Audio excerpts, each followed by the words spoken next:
একজন বাচ্চা দাঁড়াইছে, তুমি পারবা বাবু? হ্যাঁ, এ তো আমার হাঁটু সমান হবে না রে। সুযোগ দেওয়া যাক নাকি একটা? বসো আমার আবার সবাই বসো, আসো আসো বাচ্চা, আসো বাচ্চা আসো। এ তো আমার হাঁটু সমান হবে না রে। আচ্ছা মাশাআল্লাহ, তোমার নাম কি? বাবু তুমি এই পাশে আসো, আমার বাবু এই পাশে আসো। আমার একটা ছোট্ট বোন আছে, আপনার দেখছেন নাকি কেউ আপনারা? একদম মোর মতো বয়স, মাশাআল্লাহ।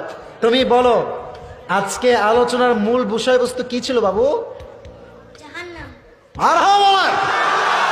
আচ্ছা ঠিক আছে, জাহান্নাম। তুমি বলো তো, আমি খুব সহজে প্রশ্ন করছি, বাচ্চা মানুষ তো সব কথা বুঝে উঠতে পারবে না। তুমি বলো যে দুনিয়ার আগুনের চাইতে জাহান্নামের আগুনের তাপ কত গুণ বেশি হবে? 70 গুণ।